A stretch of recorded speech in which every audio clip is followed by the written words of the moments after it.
It's the late night show with Boone and O'Brien. Hello there, boys and ghouls. Welcome back to the Spooktacular Late Night Show with Boone and O'Brien. Booyah!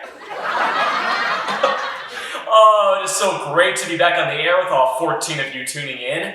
Now, we've got a real treat for you tonight. We have an awesome guest coming in, but real quick, let me tell you a funny story. So, the other night, I had a special guest on my show, and his name was Count Dracula, and he told me a funny story. Apparently, vampires can't go to a regular bank. They have to go to something called a blood bank, and apparently the representative there told him his FICO score really sucks.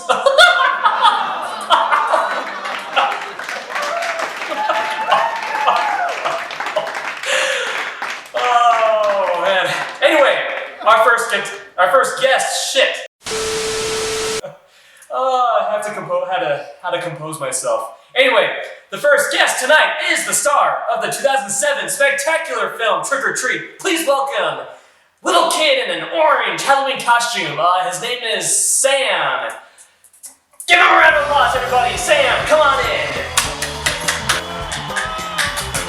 Yes. Yes. Oh, right? Am I right? Oh, yes. Oh, booyah. Oh, man. All right. How's the walk from all the way over there? Man, I can tell this is going to be a really good interview. So, I believe your name was Sam. So, let me tell you, what do you think of sunny Mesa, Arizona so far? Are you liking it? Oh, wait. Oh, wait. Hold on. First, I'm going to ask you, Halloween is coming up. Obviously, everyone is really excited. What are your plans for Halloween night? Do you have anything special planned? Maybe a murderous rampage or something special for the kiddies? Oh my God! So spectacular! Anyway, Sam, so, what was your favorite part about filming Trick or Treat? Whoa! Can't say that on TV. Alright, well, we'll wrap things up here. Sam, I just have to ask you just one more thing real quick. So, if you had to choose between these three final girls, kill one, marry one, and then bang the last one, how would you go about it? So, Laurie Strode, the chick from Friday the 13th, or the chick from the first Nightmare on Elm Street. I believe her name was Nancy. Oh, man. Oh, man, what a boob. Well, I have to say, I'm really glad that we booked you here tonight. Sam, was there anything else that you'd like to tell our audience real quick before you leave? Well, that is all the time we have with our first guest.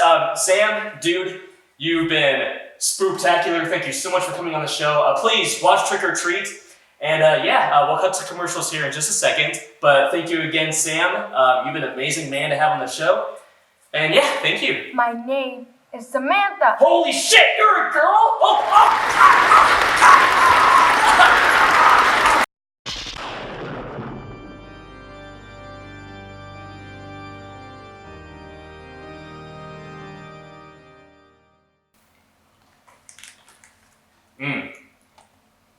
You know, I can never figure out why some people dislike these. These are some really amazing treats. You guys want some? Sure, they're disgusting. Hey, candy corn is a Halloween tradition, and if anything, if this movie has taught us anything, it's to always respect Halloween tradition. You can respect Halloween tradition without eating those. Oh hey! Didn't see you guys there. Welcome to yet another fun-filled episode of Round the Clock Frights. Today, we are going to be reviewing the 2007 anthology film, Trick or Treat. Not the original Trick or Treat with Gene Simmons. We're going to be talking about the film directed by Michael Dougherty, who also gave us such films as Krampus and Godzilla King of the Monsters. Happy Halloween, guys. Happy Halloween. I mean, it's well, Halloween. happy October, and October is Halloween. Yes. So the entire month is every day. Yeah, exactly. For us horror fans, Halloween, once it's October, Halloween is pretty much every single day. But yes, tonight we rewatched Trick or Treat as a group. Two of us have seen it. Me and Thor have seen it multiple times because it's a Halloween tradition. Yes. Kim, on the other hand, this was her first time viewing the film. And right off the bat, Kim, what were your initial thoughts on Trick or Treat? My initial thoughts on the movie was it was actually really good. Like, I really enjoyed it. It was a lot of fun. I like that they had basically a lot of like these twists and how everything just kind of ties together. Mm-hmm. And I mean, definitely have no complaints on it for me. Yeah, this is an anthology film, kind of like 1982's Creepshow, but unlike Creepshow, the characters in this movie actually interact with one another. They're not separated by any specific storyline. But you get essentially 4 different storylines. By the way, spoilers. Yes. Each of them does contain a twist, some very clever twists that Yes. I don't think Kim caught. There were for the a most couple. part. There were a couple that definitely had you worried. Yes. Like, just the way they kind of like, I guess when it started, I was expecting one thing, but then the fact that it just totally took a totally opposite turn was, yeah. Yeah, like how in the very first segment, how you have Dylan Baker as this creepy high school principal who has been poisoning, He's crazy. who has been poisoning Halloween candy and has been handing them out to unfortunate trick-or-treaters. Well, if you only ate one, then you probably would have been okay. Maybe an upset stomach that night or something like that. Problem is that kid like downed the entire pail. Yeah, the kid. Yeah. He just couldn't hold his poison. Yeah, the kid that he ends up punishing. I mean, obviously he's some kind of bully, but I mean, he eats like a handful of this candy. So right off the bat, you're like, oh man, kid, you really need to die. You really need to. You need to die. Even You just need to die. even if it wasn't poison, this kid's gonna be in the hospital from a really bad stomach ache. Well, especially since if you guys didn't hear him, the Mr. Wilkins or Principal Wilkins, as you find out later, he actually tells the kid, "Hey, don't eat all that. You're going to have a problem with your diabetes." Mm-hmm. So he knows the kid is diabetic, and the kid's still going around the neighborhood, eating a ton of candy, knocking jack-o'-lanterns over, and everything else like that. So Yeah, he I don't wasn't. want to say a kid deserves it. He wasn't. And then, very, as Thor was saying, he was dragging his candy, so. Yeah, I know. Dragging your candy that way, I'm sorry. I'm on Sam's side. Okay, okay. Which, by the way, I mean, you have this pudgy kid who obviously, you know, has a hunger for Halloween candy. But the very first time we see him, he is dragging his sack full of Halloween candy through the streets. And the mud. Yeah, through the mud. And you know, it kind of looks like it seriously looks like he's carrying a bag of crap because the bottom of the bag is just so filthy. And I thought it was blood at first. I thought he had something. Trick or Treat is pure Halloween awesomeness, but it does have a little bit of a sad history because this actually was a passion project for director Michael Dougherty. He actually made an animated short in college, and that was the first appearance of Sam. Sam actually was in this animated short, and a couple of decades later, he decided to turn it into a feature-length film. So he convinced the studio Warner Brothers to give him a budget, and he was able to put it all together, and it mostly lived up to his vision from what I understand. But the studio backed out at the last second, and they refused to give it a theatrical release for some reason. That is stupid. Here's the sad thing, is that this was supposed to come out the same weekend as one of the Saw sequels. This would have been so much better. Yeah, I mean, when you look at, you know, just the visual aesthetic of this movie, like just the atmosphere, the lighting, just the production design, just all the effort that was put into it, and then you compare it to Saw 4, which came out at the same time, No comparison. no comparison. Yeah. Well, it's not only that, but one of the things that I really like about Trick or Treat and Michael Dougherty as a director and his vision is that they harken back to what horror movies were actually originally based on, and that's that idea of Grimm's fairy tales and those kinds of things, where here's something that you need to remember, here's something that you need to respect, here are the do's and don'ts of our world. Don't do this or else you'll be punished. Yeah, it's like a morality tale. You know, Sam is pretty much the mascot of Halloween. Yeah. And if you don't respect Halloween tradition, he will come and punish you for it. A lot like Krampus, which I know you said Michael Dougherty already always he also directed. Krampus. And you can see the same visual aesthetic, and not only that, but the same, The love for the holiday. the love for the holiday, Yeah. the love for the fairy tales, the love for that, hey, there are consequences for your actions. Mhm. And the way he spins it is something that still touches something deep within us. I mean, I love this movie, but for me, it's not necessary. I don't see Sam as okay, this is going to sound really bad. I don't see Sam as a negative thing. Mm. I'm kind of cheering for him. Because he's punishing, these people who are not respecting the holiday or they're doing terrible things. Like in the one segment where you have all these little kids who are intending to pull a prank on this autistic child, that's a really terrible thing to do. So you want to see them get their comeuppance. And, when it finally happens at the end of their segment, honestly, you can't feel too bad about it because they kind of had it coming. But it is obvious that Michael Dougherty has a pure love for the holiday. And I actually mentioned early in the movie the scene where Anna Paquin and her siblings are shopping for Halloween Sisters? costumes. Oh yeah. One was her sister, the other was her sister's friends. They're in this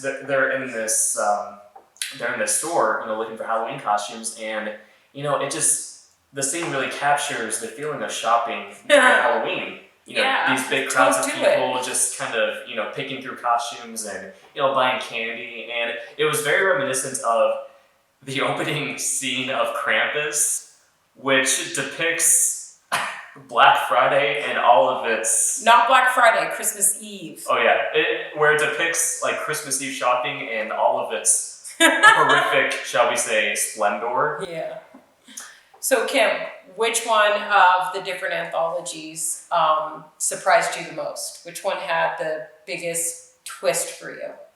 There was a couple, but the one that really stands out to me would probably be the one with the girls and and the one we were just talking about the girls.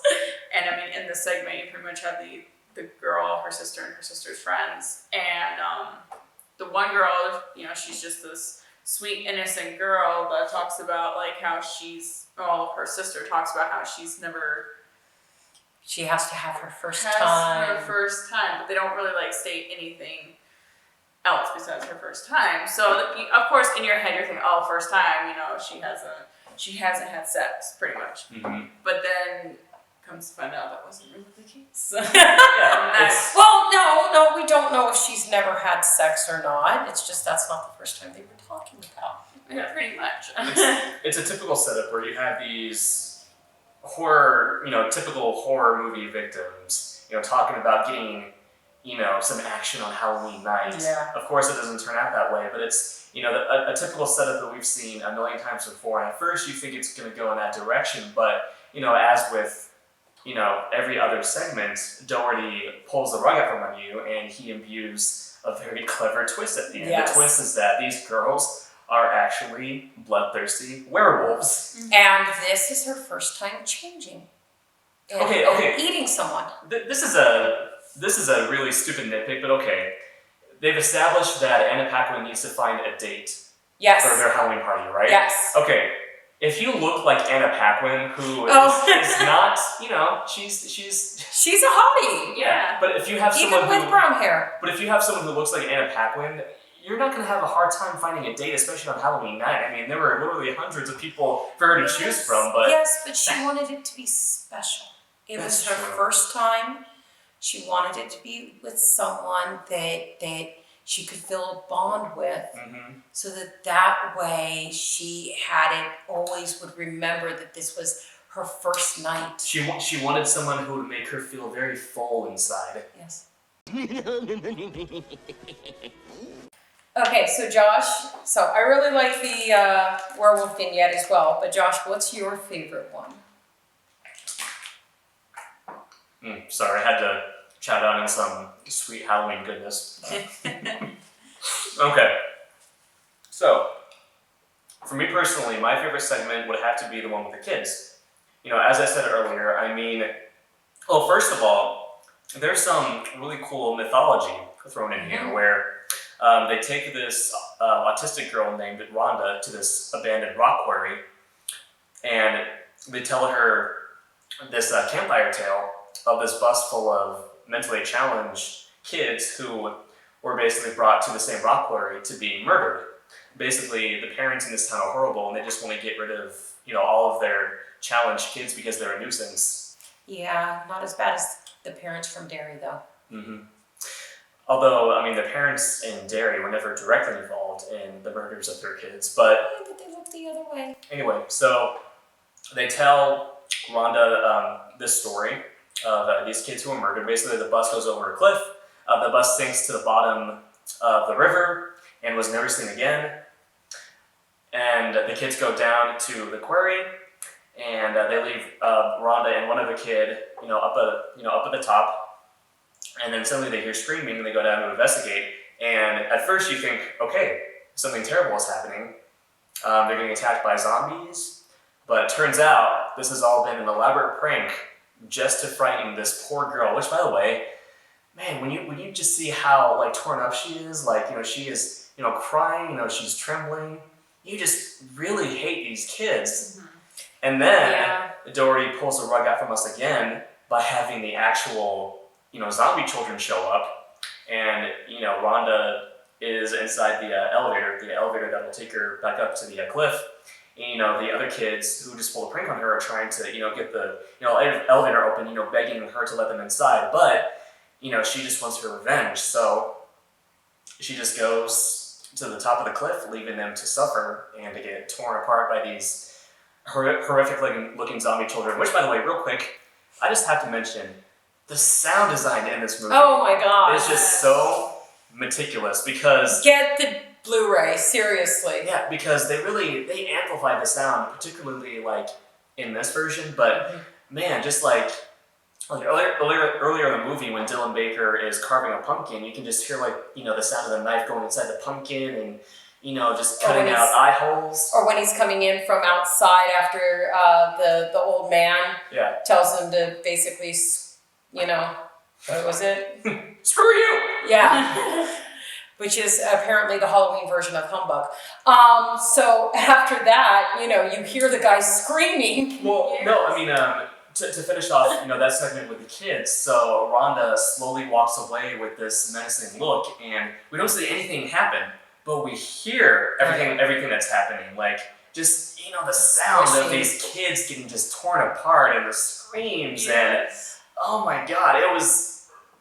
It's one of those things pretty that brutal. you didn't have to see it to know what was going on. He wanted your imagination to basically fill in the blanks, which I love it when horror filmmakers do that, and Yes. they just did a fantastic job with the sound and the production design of this movie. They really went all out with the Halloween aesthetic because there are pumpkins and decorations everywhere, gosh. just lining the streets. Oh, yeah. And like I was saying earlier, I really enjoy movies, especially movies like Halloween and then now Trick or Treat, where they have that, you feel like you're in the 80s Halloween, walking the streets, you have the leaves everywhere, kids running around the street, we're in a time where it was all good to just, go out and... There's even one shot where the Brian Cox character...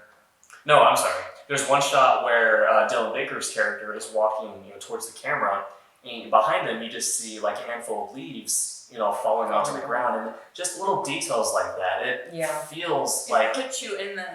You could practically smell what Halloween smells like. It's just, it's so immersive. Yeah. Thor, what was your favorite story in Trick or Treat? My favorite vignette, if I had to pick one, although I love both the ones that you guys talked about, would have to be the last one with the old man. Basically the Halloween version of A Christmas Carol. Yeah, pretty much. So basically what you have is this old man who's been kind of crotchety and, get off my lawn. Pretty much every time you see him in the movie. Scrooge. Yeah, he's a Scrooge. He's the one that says screw you, which we now know. Yeah, Halloween for humbug. He is just this hoarder, and he's mean to kids and everything like that. He steals their candy after scaring them. He seems to have the loneliest life. He has shut himself away behind 10 locks on his door. And then stuff starts happening to him. And Sam's there basically to kill him. And this is the first time in the movie that you really see Sam interact with somebody other than the very first vignette. And in that, you don't really see him interact. It's just implied. Yeah, because before this last segment, you just see Sam like in brief glimpses, and he'll be standing like on a street corner, or you'll just see like a shot of him like on the side of the road. Like Or he's like an the girls observer. and the werewolves. He was just sitting there watching. Yeah. He's the spectator. Party. He's that spirit that's overseeing everything and making sure that everything stays on its path. Anyway, So, anyways, this is the first time you really see him go all out on somebody. He pulls the "I'm under the bed, so I'm going to cut your Achilles tendon" from Pet Cemetery. He pushes this old man down the stairs where there's razor blades and candy and all that kind of stuff, and he has glass on the bottom. Kind of like Home Lord Alone. of Illusions. I was thinking Lord of Illusions. Isn't that the one where they're over here and they kneel on like shards of broken glass to prove their love? no, I haven't seen that, but I was thinking of Kevin McAllister when he. Clive Barker? But Something like that. Anyways, so, just lots of different homages to different horror movies, especially horror movies of the 80s, which is when a lot of that Clive Barker stuff came out, like Serpent in the Rainbow and those kinds of things. Which, if you say you haven't seen it, I've seen Serpents in the Rainbow. okay, same kind of aesthetic. Anyway, so the guy is like trying to get out, and Sam's just killing him back and forth, and then at some point he pulls off Sam's burlap sack mask, and it's a pumpkin. It's a pumpkin head. It's like some kind of warped pumpkin monster jack-o'-lantern thing. The reveal of Sam does not disappoint because he looks very happy and childlike, but at the same time, he just has a very sinister vibe to him. Yeah, And and he the has whole this thing, enormous grin, but he also looks deadly. and the thing is that another thing that I liked is that they did this with the majority of it with practical effects. Yeah. So there was a brief glimpse of CGI when you first very instantly see his face. I noticed The that. rest of the time, it's straight prosthetics, it's straight practical effects, which I always love. And then, so the guy gets his gun and he shoots him and everything else like that, and you think he's won. Well, actually, he hasn't won because you guys are all horror fans and you know what happens when somebody thinks they won. They turn their back and They never win. they never win. Yeah. So Sam goes through, they fight some more. Sam comes up ready to stab him with his jagged lollipop, and he stabs him, and there's a candy bar right there. And Sam just grabs it and starts eating the candy bar and walks off. Mm-hmm. And at first you're like, was that all he wanted? Was the candy bar? It's just he just Yeah. wanted the candy? And then you see, Sam going out to basically enact the first vignette of it with the lady who gets killed in the very, very beginning. And he has totally changed. He's had his Scrooge come to heaven moment where he's handing out candy. And then you realize why Sam left him alive. What did you think of the twist on that? I was very surprised, like when after you see him, Sam leave, and he goes back in. You gotta knock at the door, and when he opens the door, it's all of those zombie kids from the bus. Mm-hmm. So you come to realize that the old man was the bus driver the whole time.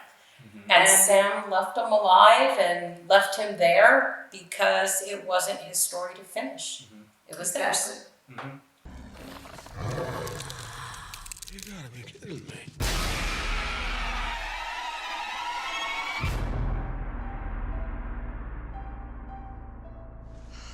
I hate Halloween. Kim, you had something you wanted to say? Yeah, About Thor besides Thor having her jump scare moment. And Oh! When was Thor's jump scare moment? I didn't notice that.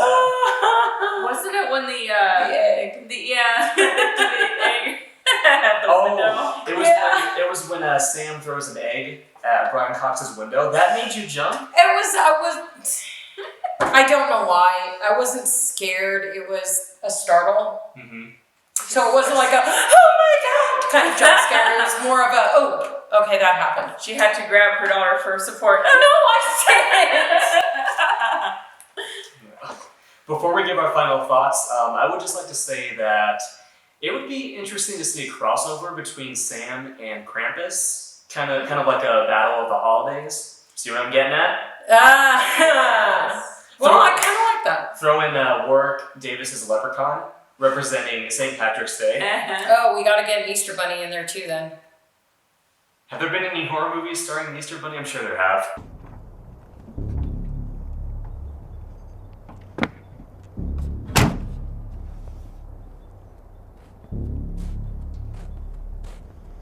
Final thoughts though, this is a fun film to watch this time of year. Ever since I watched it for the first time a couple of years ago, I have revisited it every Halloween. It's become a tradition, and I'll definitely be visiting it again in the future. Honestly, do a double feature. Watch this alongside something like maybe Tales of Halloween, which is on Netflix. It's another anthology movie, Yeah. or heck, even the original Halloween, directed by John Carpenter. I think Yeah. you could get like Be a a nice really double good feature. movie marathon out of that. You guys, I really enjoy Trick or Treat. I remember renting it for the first time from I think Blockbuster or something like that.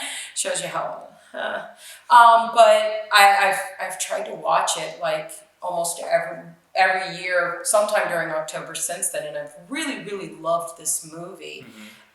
It's a great tradition. You could do a Nightmare Before Christmas marathon and watch Nightmare Before Christmas, Trick or Treat, and then Krampus. Kim. Well, for it being the first time I watched it, I definitely will be revisiting this film. It will definitely be added to my now tradition of watching it at least in October. Yeah. But guys, those are our thoughts on Trick or Treat. Fun flick. Please check it out. By the way, if you enjoyed the opening skit with me doing essentially a Jimmy Fallon parody, let me know down below in the comments. I know it was one of our longer skits, but we really did enjoy doing that. Special shout out to Jackie, who played Sam. She did a terrific job.